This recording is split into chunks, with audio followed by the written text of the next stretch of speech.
I'm in my early 50s. Recently, the most shocking event of my life unfolded. It all happened during a solo trip when I met a woman. I've been agonizing over whether to confess this to my wife and ended up posting about it online. I met my wife in college, where we were both members of the same club. Initially, we were just close friends, but after graduation, we started dating as we began to see each other in a romantic light. My wife is incredibly diligent and kind-hearted. She's the second of 3 sisters, and by far the most hardworking among them. Even after having 2 kids, she managed to work 3 jobs, which I found utterly impressive.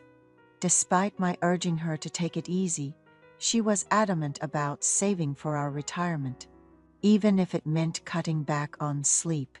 Honestly, I'm worn out from working.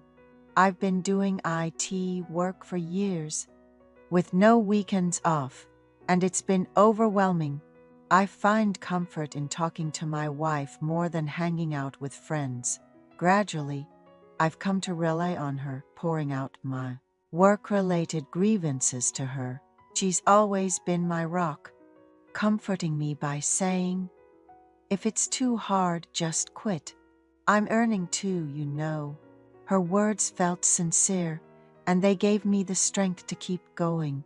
Our kids have grown up to be incredibly smart and independent, especially the eldest, who started enjoying their university life this year. I'm currently a team leader at my company, with retirement on the horizon. Thankfully, the company offers college tuition support, so that's a relief. We just need to cover the youngest's tuition, and my wife has been working lightly. We've paid off our apartment loan and even bought a new car. For over 20 years, we've both been working, and our kids would save up their allowance to buy us gifts on our birthdays and occasionally clothes. Despite what seems like a happy life to others, I've felt a strange emptiness. I became interested in hiking after a conversation with a colleague about how the warmer weather has made it a popular activity, even for day trips. A quick search on a major portal site confirmed that there are indeed day trips available, and they weren't expensive. There's a mountain I've always wanted to visit, but it's a 3-hour drive, so I hesitated. Fortunately, there was a bus service heading there, so I took a day off work and booked the trip. I headed to the bus terminal early in the morning, took a tour bus to the mountain, and returned on time as scheduled. I told my wife I was taking a day off work to go hiking and pulled out my hiking backpack. She lightly tousled my hair and packed me water, cucumbers, and sandwiches. I left quietly before the kids woke up and caught the bus. The destination, a mountain name, was displayed on the front of the tourist bus, and I found a seat in the back. Most of the passengers were strangers to me, many in their 60s, dressed in colorful hiking gear and boots, sitting excitedly. A man in his early 30s sat next to me. We exchanged brief glances before I gazed out the window and fell asleep. This was my first trip taken just for myself. Upon reaching the mountain's base, I had been hiking for a while when someone called out to me, "Excuse me, I'm suddenly feeling weak. Do you have any candy or chocolate?" It was someone I had seen on the bus, older than me, apparently hiking alone.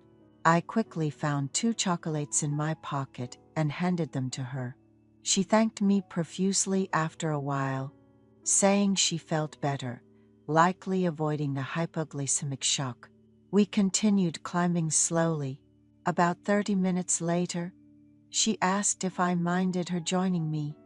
I had wanted to hike alone and enjoy nature, but I couldn't refuse, so we hiked together. She told me she had been coming to this mountain for 5 years, knowing an easy trail and guiding me through it.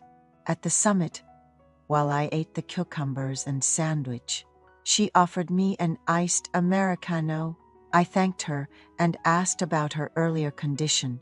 She admitted that she would have been in trouble without me, having missed her insulin shot in a rush to catch the bus, and forgetting to bring candy due to changing clothes. She thanked me repeatedly, revealing she had severe diabetes requiring daily insulin injections. Looking at her, I thought she had aged gracefully, her quiet demeanor and actions endearing. She suggested hiking together again, knowing many great mountains.